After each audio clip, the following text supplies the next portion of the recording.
everybody. We're excited to welcome Josiah for today's masterclass on growth mindset, a powerful framework that reminds us that change is always possible. Whether you're working towards better health, stronger habits, or a more fulfilling life, the research is clear. Your outcomes are not fixed. Your mindset plays a critical role in how you navigate challenges, adapt to setbacks, and ultimately shape your future. Josiah will walk us through how adopting a growth mindset can transform not only how you think, but how you live. Great. Thank you, Sophia. Well, I do strongly believe that growth mindset, it was not only the key to my success as an athlete, but I think it directly applies to the mindset that you need to achieve the health outcomes that you want.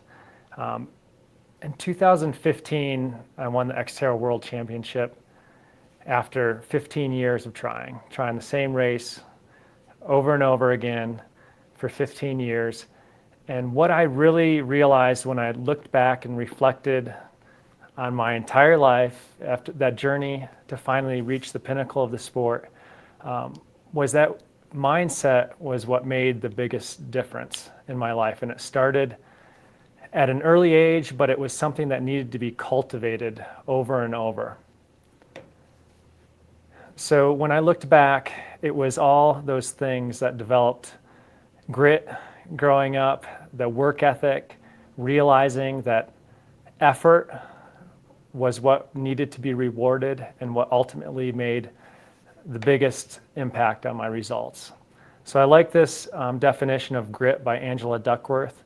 It's grit entails working strenuously towards challenges, maintaining effort and interest over years despite failure, adversity, and plateaus in progress. And what she really found was that grit was kind of the missing link when they talk about success or performance, long-term outcomes. And grit is not something that's very tangible or very measurable. And what she really found is that the way to develop grit is really the concepts that are part of growth mindset. Grit can only be forged through adversity. And so that means getting uncomfortable. And when we talk about the growth mindset component of it, it's valuing effort and hard work. And that's how you ultimately will experience fulfillment. But it's really creating that environment where failure is learning and being allowed to fail over and over again.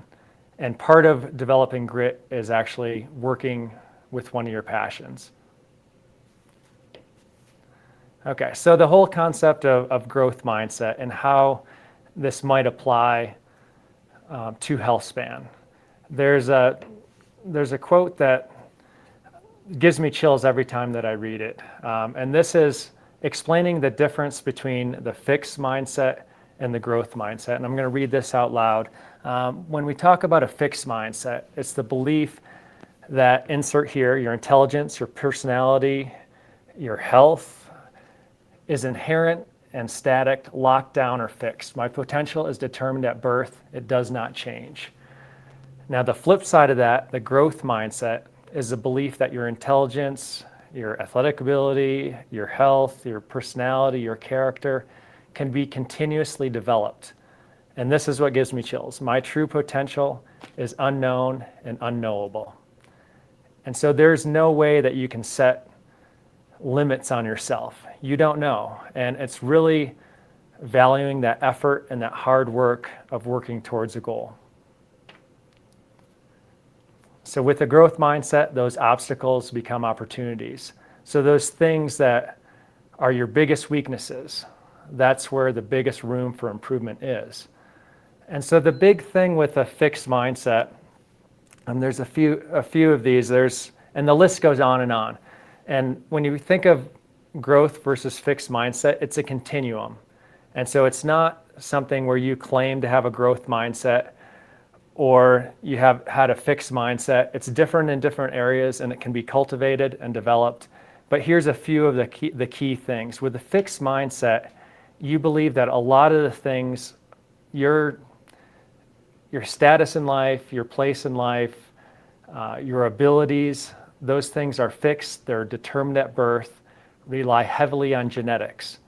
And so along with that, you think that everything, every test that you have in your life is telling something that's fixed about you. And so along with that, you avoid failure, because failure would mean that that's part of your identity. And you have the desire to look smart, because if you are perceived at failing at something, then it shows that you're low intelligence. And so you'll do everything to avoid that failure. You'll also avoid challenges. Same thing. If it looks like you're trying, putting in a ton of effort, then it'll actually be perceived that you're not naturally good at that one thing. And so usually that means that they stick with what they know. And so in the very early beginnings of the growth mindset with Carol Dweck, she was looking at kids, and the fixed mindset would try that same 4-piece puzzle because they knew how to do it and they could do it over and over again, where the growth mindset kids would choose kind of that optimal challenge or that next level and always be challenging themselves and growing. So the flip side, the growth mindset, you embrace failure, and it doesn't define who you are, but it shows you where you are, and failure is ultimately learning. And so you have the desire to learn, not just to look smart. And you realize that your intelligence also can be cultivated and developed. So you seek out these challenges. And the false growth mindset would be biting off a lot more than you can chew, not be grounded in reality, and just think that it's working hard without the learning. And so that would be the kind of the false growth mindset. But that high growth mindset, you're going to seek out those challenges. And what's really interesting is that you have a very good grasp on reality. And so there's a lot of these points that can be related to Healthspan, and it's finding out that information. So some of our testing, some of our screening, those things are giving you information. They're not defining who you are. And so it's giving you maybe a better idea of kind of your current status, but it's not talking about where you could be or where you could grow. Let me catch up on my slides here.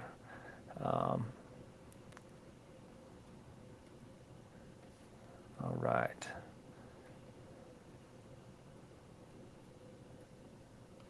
All right, so when we talk about growth mindset as related to Healthspan, we really want to think along the same lines as those kids that are trying to develop their brain, realize their brain is malleable. There's some really good studies on growth mindset and interventions. And the growth mindset, when you're talking about intelligence, there was a big intervention with 9th graders across all these school districts across the country. And they had these 25-minute interventions on growth mindset.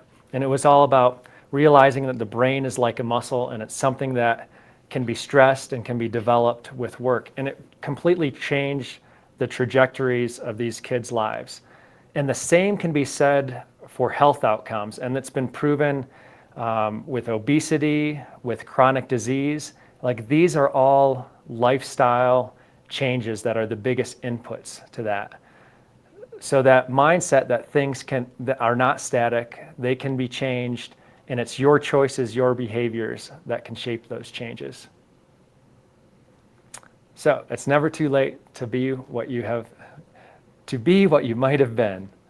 So that's kind of the whole approach with Healthspan, is that, hey, this is where you're at now.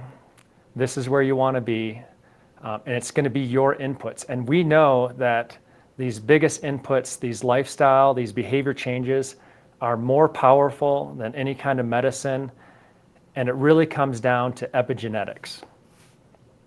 So epigenetics, this is a term that comes up frequently with Healthspan. I think the next slide might have a better description. Well, those are some of the changes, but basically epigenetics is the idea that we all have very similar DNA, and we have the genetic code for just about everything imaginable in the human species. And so it's how those different sections of DNA get turned on and turned off. The genetics is obviously playing a role, but it's your environment, your lifestyle, and your choices that are going to determine how that coding is turned on and turned off. So it's nutrition, it's lifestyle, it's behavior. That's really going to make the biggest difference. So a couple of the key points: the neuroendocrine signaling, mindset has big inputs also. So how you perceive stress, how you react to stress. There's an interesting study, I believe it was with healthcare workers, or might have been hotel workers, but they were told that the stress of their job, the activity in their job, counted towards like their steps and their health outcomes, and they actually were changing outcomes by mindset, not just behavior. And so they were perceiving that stress of working hard as something that was positive, and it changed their behavior. And then there's the behaviors themselves, and this is not the easy stuff. It's not the shiny pill or the life hack. This is like the hard work, the lifestyle interventions. And we know that they work when you do them. So the amount that you put into it is what you're going to get out of it. And so this is the exercise, it's the sleep, it's the nutrition, and that's the behavior and lifestyle change. And then ultimately, when you develop these habits, you'll cultivate this growth mindset. You realize that you have control over your destiny, and that ultimately leads to a greater purpose. So when we look at the Healthspan pillars, there's a reason why mindset is first, and realizing that you alone have control. And we're here to guide you along the way, to give you a plan, but you are definitely going to get out of it what you put into it. And it's amazing the outcomes that we're seeing in a pretty short amount of time. I mean, we are seeing, I just had somebody come in for their 3-month checkup, and he had lost about 12 pounds of body fat, gained a little bit of muscle. But the crazy thing, he went to his doctor checkup, his visit, and he was taken off every single medication he was on. He was taken off the statin, taken off the 2 blood pressure medications. And that might not be the goal with anybody, and there's a time and a place. And this is not to say that he's off it for the rest of his life, but now into the monitoring phase, and let's see what happens a month from now. Let's see how persistent these lifestyle changes are. But like that's what we're talking about, these changing the complete trajectory of somebody's life and steering them away from those chronic illnesses, those lifestyle killers. There's another lady, she's 86 years old. She came in, she's been in the Healthspan program, but she had a knee surgery, so huge setback. Exercise was not a huge component of her program, but she had all these habits, and 86 years old, we said, hey, you are on the right track. Keep doing everything you're doing. She's dialed with nutrition. She was working out with a personal trainer. And then the challenge was on us, like how would we change health outcomes with somebody like that? And she came in and she did grip strength, and grip strength was really low, which is a proxy for your overall strength. And so as you age, losing muscle, we're really worried about sarcopenia, being too lean, losing too much of that muscle. And so what did she do? She went and she hung from her door and actually improved her grip strength, went from the 25th percentile to the 45th percentile, even though she had a knee surgery. She had a huge setback, wasn't able to strength train the normal way that she was doing, but she changed that outcome. And most people would say, oh, well, that's your grip strength. You have arthritis in your knuckles. That's something that you can't change. So when we talk about epigenetics, the 7 shields, these behavior and lifestyle changes, these are your epigenetic armor. This is what's going to protect you, repair you, lead you to those healthy outcomes. And it's the most powerful things that you can do, but it also requires the most amount of work. When we talk about epigenetics, the really good analogy is like the piano. So you have all the keys on the piano, and it doesn't mean that you can't compose the most amazing music possible. Everybody has the same set of keys, but it's how those keys are turned on and turned off that are going to make all the difference. So with Healthspan, there's a reason why we're tracking all of these markers. So we're working with researchers at University of Wisconsin, and we're gathering a lot of data. And we're talking, and that's the reason why you're doing all these questionnaires at the beginning, getting a lot of the behavior questions, a lot of lifestyle questions, and then all of the markers that we do in our Thrive assessment, from the in-body to the movement screen, the PNOE, and even when we talk about your blood work, we're not talking about things that are fixed, are static. The reason we're tracking all these is because we know that they can change, and they will change if you do the right work. So other than your height, we're pretty much every other biomarker that we're tracking is something that can change, and lifestyle interventions are going to be the most drastic. And so that's what we're really focused on. That's what we're really talking about. So that's the goal of the program. Let's talk about just a couple of those biomarkers. So like VO2 max. When Carol Dweck did all her research, she started out talking about IQ.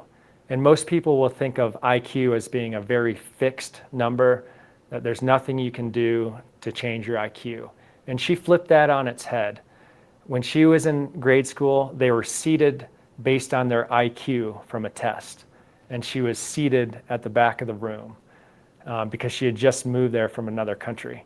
And so these things, even like something that we think of as being very fixed, they're really not. And when we talk about all these physiological markers, like VO2 max, a lot of people think that VO2 max has a huge genetic component to it, and it has a genetic component to it.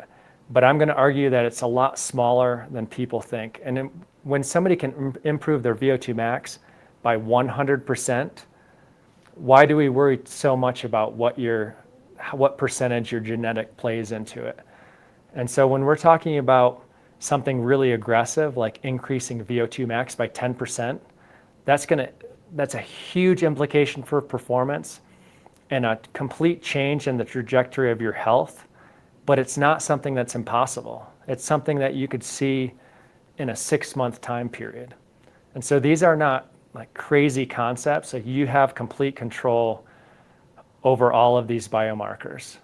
And we're going to see those things change. And so that's why we're testing them.